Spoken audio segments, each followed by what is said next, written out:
narragubti halkan tokkotti nama tiktoki kuma dibba meeqan agartu danda'uudhaan Oromoon okay gantu akka keessaniitiif jeemo Oromoo gabbee nama Oromoon akkas nagoote je'u miti alaabaa Itoophiyaa federaala godhachuu baadhee maal akka alaabaan federaalaa sun qabdu waan hin beekneef afaan keessan bantan nuti waan alaabaa federaalaa jibbinuuf tokkoffaa Oromoon biyya san keessatti sabaa sablammiidhaan walqixa jiraachaa hin jiru lammaffaa warri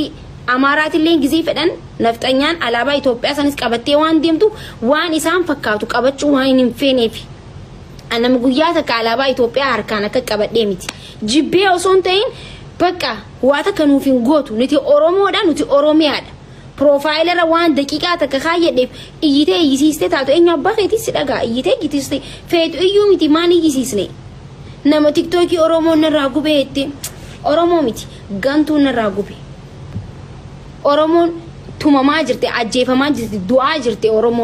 Oromoon rakkoo keessa jirte fiifu sagalee barbaada Oromoon unkaan tiktookii narra gubuudha miti gantuu dalagaa dhabe akka keessanii kana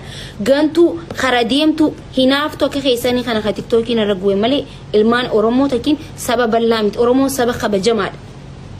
saba damo afaan keessanii yaamamuu miti jechu gantuu bika khaatee hin beene bikatti deemtan hin beene biltsiginaa ilmaan abiyoot kaasaa xamanja anatti waa jechuun dandeessan likii keessanii isin galchaan jechu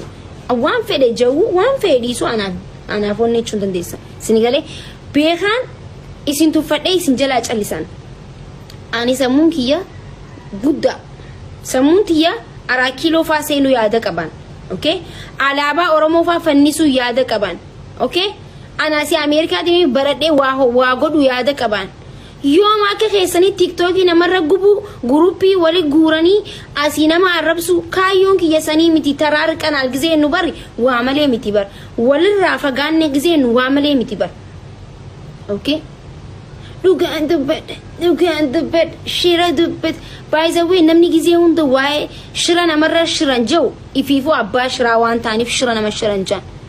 namni gizee hunda ni soban jiru ifiifuu waan sobaa ta'eef nama soba maaliif haati hattuu ilmoo namantuu jette Oromoon kana eenyu jaa ilma Oromtichaa fi intala Oromootu Oromtichaa fi Oromtichaa jaa Oromtittii fi Oromtichaa jaa jechuudha haati hattuu ilmoo namantuu jette Oromoon sinigalee waan teessaniif hattuu taataniif namaan hattuu jettan waan teessaniif shira namarra yaaddan jettanii haasoytan jechuudha okay nuti arkiinee akkana garree beekaa usnu jechuudha arkiinee akkana garreetti ummanni kuni ummata miskiina irratti taphadhaa ummata hin bayyananne bayyanachuu hin danda'anii akka feetan godha gaafa bayyanatanitti assalaamu alaykum isaanuu jechuudha anka bayyanatanitti